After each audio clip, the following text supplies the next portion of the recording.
Inclusion compounds, अंतर्निहित या समावेशन यौगिक। Atul Kumar Sharma, SD government college Beawar. यदि किसी यौगिक के जालक के छिद्रों में किसी अन्य पदार्थ के अणु इस प्रकार से फिट हो जाएं कि वे दोनों संयुक्त रूप से एक पदार्थ की भांति व्यवहार करें, लेकिन उनके मध्य न तो किसी प्रकार की रासायनिक अभिक्रिया हो, न ही कोई रासायनिक बंध बने, तो बने हुए यौगिक को अंतर्निहित यौगिक कहा जाता है। जो मुख्य पदार्थ अर्थात जिसके क्रिस्टल जालक होते हैं उसे होस्ट मेजबान, और जिस पदार्थ के अणु उसमें अंतर्निहित होते हैं उसे गैस्ट कहते हैं। अंतर्निहित यौगिक इंक्लूजन कंपाउंड दो प्रकार के होते हैं। नंबर 1 वाहिका या नाल यौगिक, नंबर 2 क्लेथरेट यौगिक, वाहिका या नाल यौगिक। इस यौगिक में मेजबान अणु कुछ इस प्रकार से व्यवस्थित रहते हैं कि उनके मध्य एक लंबा वाहिका या नाली जैसा रिक्त स्थान रह जाता है, और यदि ऐसा होते समय कोई लंबी श्रृंखला युक्त यौगिक यहाँ उपलब्ध हो तो वह इस नाल में मेहमान अणु के रूप में फिट हो जाते हैं, और इस प्रकार वाहिका या नाल यौगिकों का निर्माण होता है।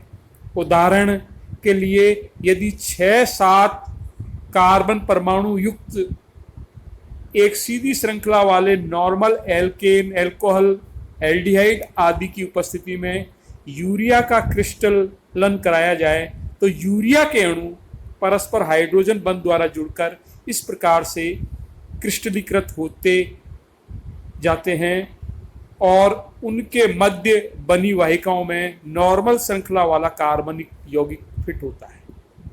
इस प्रकार नाल यौगिकों का निर्माण होता है। ये गर्म करने पर अथवा जल में घोलने पर विघटित हो जाते हैं। यह नाल यौगिक कहलाते हैं। इस परिस्थितियों में थायोयूरिया के अणु में भी इस प्रकार की नलिका बनाते हैं, लेकिन सल्फर के बड़े आकार के कारण यह नलिका चौड़ी होती जाती है, जिसमें एन एल्केन के साथ साखित एल्केन भी फंस जाते हैं। यह नाल यौगिक के कारण संपन्न होता है। दूसरे होते हैं क्लेथरेट्स यौगिक। इन यौगिकों में मेहमान अणु कुछ इस प्रकार से व्यवस्थित होते हैं कि उनके मध्य एक छोटा सा छेद रह जाता है और मेहमान अणु इसमें फिट हो जाते हैं। सामान्यतः ये मेहमान अणु छोटे आकार के होते हैं जो जालक के सूक्ष्म छिद्रों में आसानी से फिट हो जाते हैं। इन यौगिकों में मेजबान तथा मेहमान अणुओं के मध्य किसी प्रकार की कोई अंतर क्रिया या रासायनिक अभिक्रिया संपन्न नहीं होती है। यह महज तब बनते हैं जब मेजबान की क्रिस्टल संरचना बनते समय वहां पर मेहमान अणु उपलब्ध हो। उदाहरणतः क्विनॉल के सैचुरेटेड जलीय विलयन में 10 से 40 वायुमंडलीय दाब पर यदि ऑर्गन, क्रिप्टन अथवा जीनोन को घोला जाए और फिर इस विलयन को ठंडा किया जाए तो क्रिस्टलीय क्विनॉल क्लेथरेट्स यौगिक बनते हैं। क्विनॉल अणु हाइड्रोजन बंध द्वारा परस्पर बंध कर पिंजरानुमा संरचना बना लेते हैं, जिससे उसके मध्य रिक्त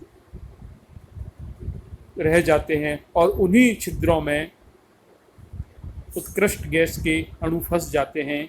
ये क्विनॉल का क्लेथरेट्स में मेहमान अणु के रूप में ऑर्गन का ये डायग्राम में दिखाया गया है।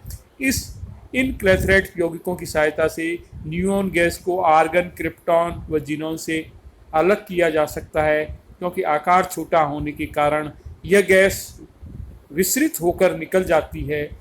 इसके अतिरिक्त इन क्लेथरेट्स यौगिकों की सहायता से कई प्रकार के विकिरणों को उत्पन्न किया जाता है जो विभिन्न कार्य में प्रयुक्त होते हैं।